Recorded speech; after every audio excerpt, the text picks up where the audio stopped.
Hey friends, welcome to Stocks and Crypto Plays. I'm talking about AMC and GME. Now, this is crazy because GME just did a little bit of a short squeeze. It's not a massive, but it's a little bit of a short squeeze. For a stock to go up this much has nothing to do with earnings. The mainstream media is trying to claim that it's squeezing from earnings or going up a lot from earnings. That's not true. It did have a nice earnings. They had a 16-cent per share earnings per share when last quarter they were negative 40 cents per share. So yeah, it was a nice bump to go positive earnings, but that's not enough to rocket a stock up $5. Look at the timing too with the collapses of the banks. You know, GME and AMC have both been the top two short squeeze plays. AMC is number one by far. GME is probably number two short squeeze play. Let's take a look right now at GME.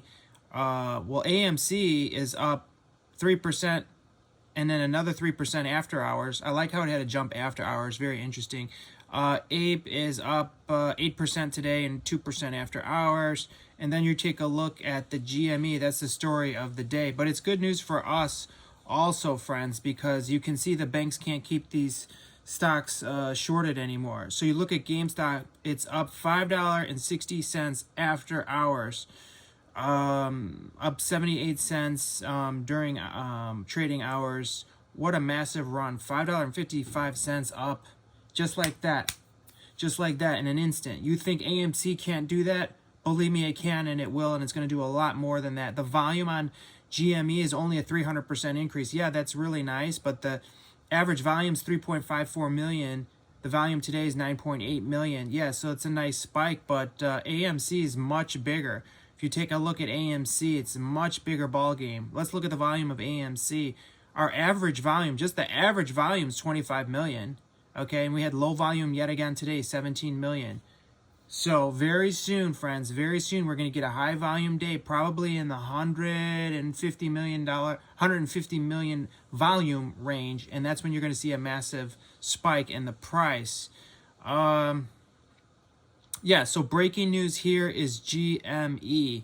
And the good news for us as AMC investors is we're next. We always seem to run together. GME and AMC always seem to run together. So it's not about the earnings. And by the way, Q1 earnings for AMC are going to be amazing. So Q4 was really strong, and Q1 2023 is going to be even better for AMC. So things are looking really good right now. I did several videos you just have to watch. If you haven't seen them yet, don't let them pass you by. I put some epic information in my last 3 AMC videos, so please go into my channel and watch those. How do you feel about GME? How do you feel about AMC? Does this GME $6 price increase today get you excited about AMC stock? It should. Okay, the reason being is these banks, they don't have the liquidity. The banks are going out of business. They can't keep shorting these stocks like they've done to GME and AMC. They can't do it. So that's good news for you and I, friends. Okay, hit like, hit subscribe, add notifications, share the video.